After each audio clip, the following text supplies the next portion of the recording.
Hello there, human being and or advanced AI. Thank you for listening to the Japan Game Junk podcast, and today I'll be telling a bit about a visit to the store this is the hard off / off house, hobby off, all sorts of stuff store in Tomisato. So this is Tomisato in Chiba, the Tomisato interchange store, and it had lots and lots and lots of noteworthy stuff, thus the length that I'm sure this episode will go, unless each item is very fast.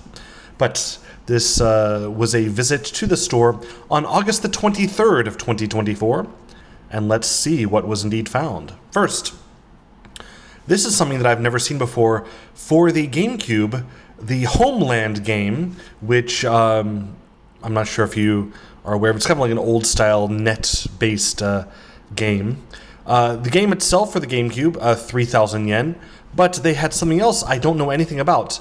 The Homeland test disc, not for sale. It looks like this was done for stores or whatever. It's unopened, and it's in a standard Gamecube box, only it's all white with just the logo on the front. It's really weird.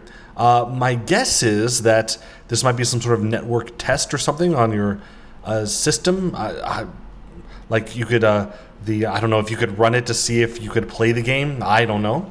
I don't know what I'm even conjecturing about because I have no idea. But this test disc, unopened, was 2,000 yen. I was tempted to buy it just for the curiosity of it, but I did not.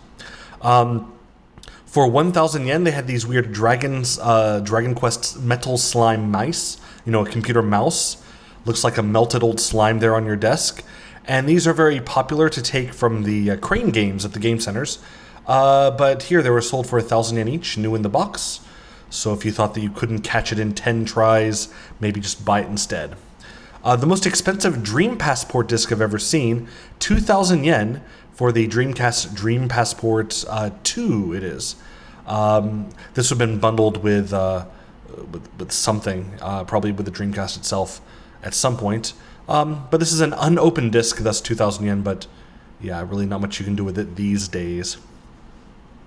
3,000 yen, from 3,000 yen through 5,000 yen, many 3DO games. Unfortunately, I had them all, but that's pretty decent prices for some of them.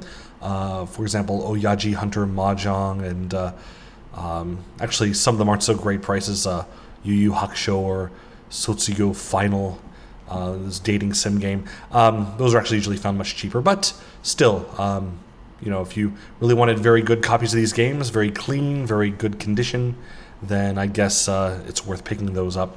For 1,000 yen, there was Tenant Wars, and the front was very cute, so I just note down that was cute, but I don't know, I haven't really seen it much before, so maybe that's cheap, I don't know.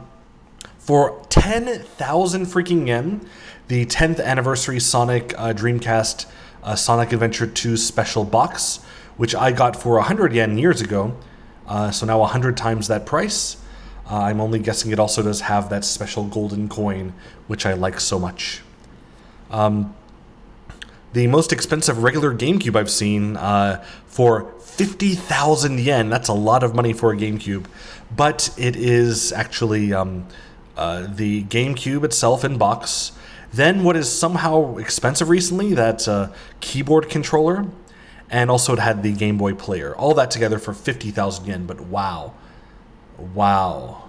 I can only imagine it's because they think people want the controller so badly, which usually goes for about 20,000 and hard to find these days. For some reason, wish I bought mine when they were plentiful. I figure that they pay out a premium, perhaps, I don't know. This is a very sad one. Winter Heat for the Saturn.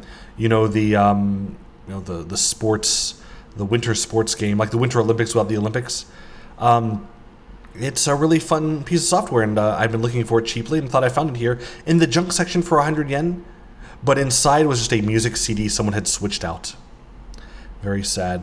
Very expensive 30,000 yen CG-1002, the second revision of the SG-1000 from Sega, the precursor to the the Mark III or the Master System. And it's a lot of money. Should be cheaper.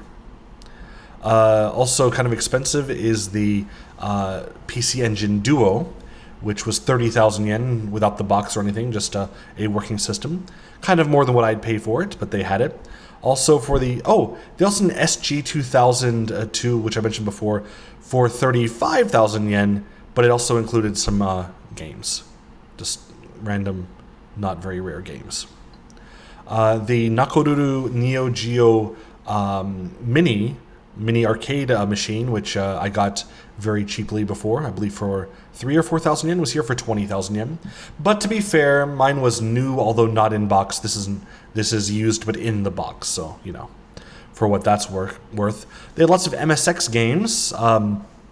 None at a value I was tempted to purchase, but I was close with Rambo, which is a bit rarer. That was 5,000 yen for the MSX, but most of the games were kind of pricey and not as rare.